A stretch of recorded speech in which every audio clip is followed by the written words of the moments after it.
Bienvenidos mis amigos una vez más a esta serie de resúmenes del libro El conflicto de los siglos.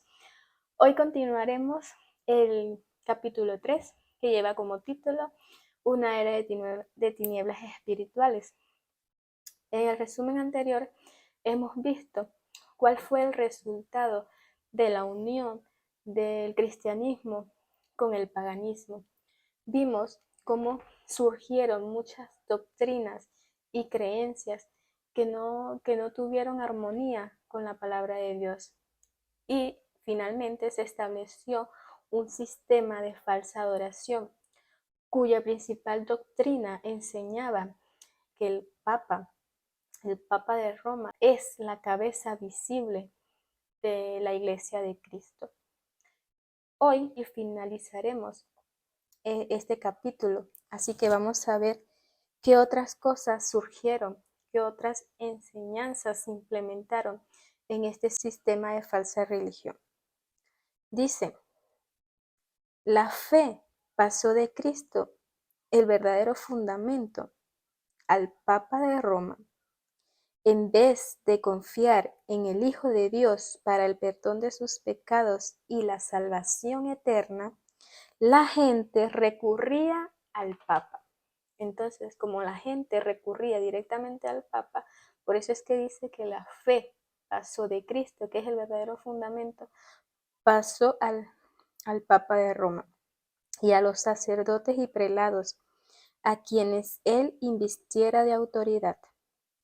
Se le enseñó a las personas, se le enseñó que el Papa era su mediador terrenal y que nadie podía acercarse a Dios sino a través de él. Así fueron las mentes de los hombres desviados de Dios y dirigidos hacia hombres falibles y crueles. Sí, hacia hombres falibles y crueles.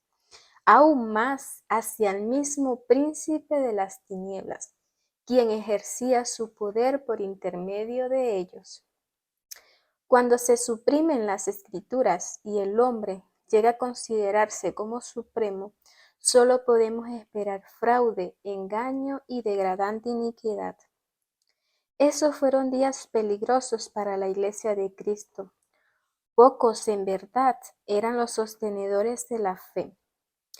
Aun cuando la verdad no quedó sin testigos, a veces parecía que el error y la superstición prevalecerían por completo y que la religión verdadera sería borrada de la tierra. No solo se les enseñaba a ver al Papa como su mediador, sino también a confiar en sus propias obras para la expiación del pecado. Largas peregrinaciones, actos de penitencia, donación de grandes sumas a la Iglesia. Todas estas cosas y muchas otras parecidas les eran impuestas a los fieles para aplacar la ira de Dios o para asegurarse su favor, como si Dios, a semejanza de los hombres, se enojara por pequeñeces o pudiera ser apaciguado por regalos y actos de penitencia. Las tinieblas parecían hacerse cada vez más tensas, la adoración de imágenes se hizo más general y se les encendían velas y se les ofrecían oraciones. Mientras los sacerdotes y los obispos eran amantes de los placeres sensuales y corruptos, solo podía esperarse que la gente que acudía a ellos en busca de dirección siguiera sumida en la ignorancia y los vicios. Los siglos posteriores testifican de un constante incremento del error en las doctrinas sostenidas por Roma. Uno de los principales fue la creencia en la inmortalidad natural del hombre y en su estado consciente en la muerte. Esta doctrina puso el fundamento sobre el cual Roma estableció la invocación de los santos y la adoración de la Virgen María. De dicha doctrina surgió también la herejía del tormento eterno para los que mueren impenitentes, que muy pronto fue incorporado al credo papal. De este modo se preparó el camino para la introducción de otra invención del paganismo, a la que Roma llamó purgatorio, y de la que se valió para aterrorizar a las muchedumbres crédulas y supersticiosas. Con esta herejía, Roma afirmó la existencia de un lugar de tormento en el que las almas de los que no han merecido eterna condenación han de ser castigadas por sus pecados y de donde, una vez limpiadas de impureza, son admitidas en el cielo. También se enseñó a la gente que, por medio de pagos de dinero hechos a la iglesia, uno podía librarse del pecado y también librar a las almas de sus amigos difuntos entregados a las llamas de tormento. A través de tales medios llenaba Roma sus arcas y sustentaba la magnificencia, el lujo y los vicios de los que pretendían ser representantes del ser que no tuvo donde recostar su cabeza. Es decir, estas personas, estos sacerdotes, estos obispos, llenaban sus arcas, llenaban sus arcas con dinero que, que llevaban esas personas que llegaron a creer en esas doctrinas implementadas por Roma, que la verdad es que no tienen nada de armonía con la palabra de Dios. Y sin embargo dicen que estos seres se llamaban ser representantes de Cristo. Cuando Cristo estuvo aquí en la tierra, no tuvo ni siquiera dónde recostar su cabeza. Qué gran diferencia, ¿no?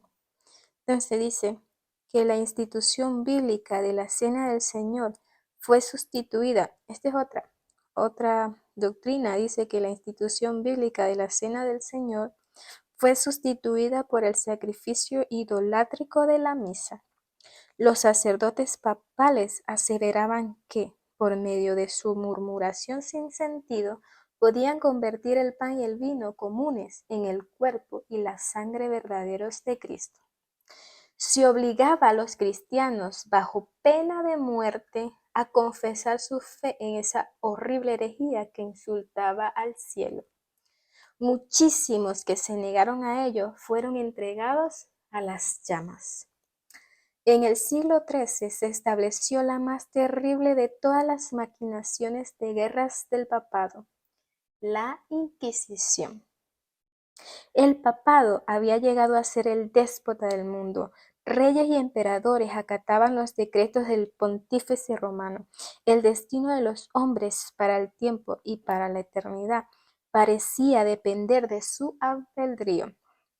Por centenares de años, las doctrinas de Roma habían sido extensa e implícitamente recibidas, sus ritos cumplidos con reverencia y sus fiestas observadas por la generalidad.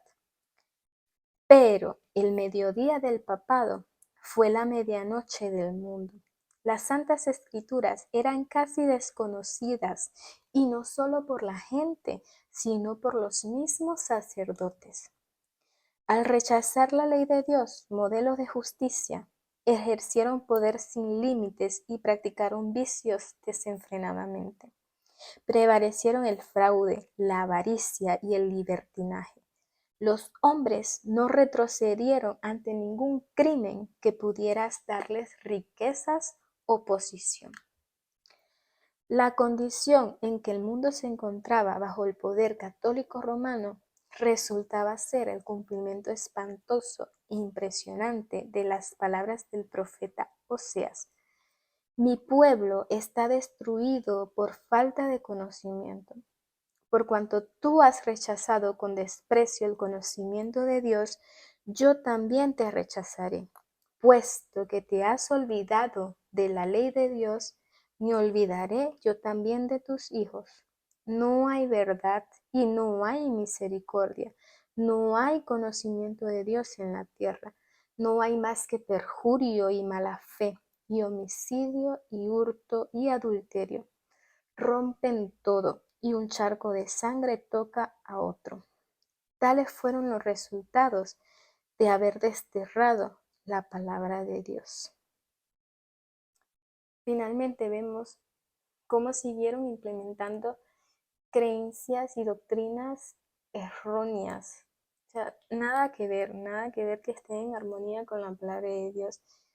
Vemos cuáles fueron sus consecuencias al ver suprimido la palabra de Dios, la verdad es que fue una era de tinieblas espirituales. El pueblo que estuvo bajo el dominio de ese poder católico romano pereció mucho, perecieron mucho y por muchísimos años. Sin embargo, hubieron personas que mantuvieron luces encendidas con tal de que la verdad no se extinguiera. Y es lo que vamos a ver en un próximo video, así que no te lo puedes perder. Te mando un abrazo gigantesco y Dios me los bendiga.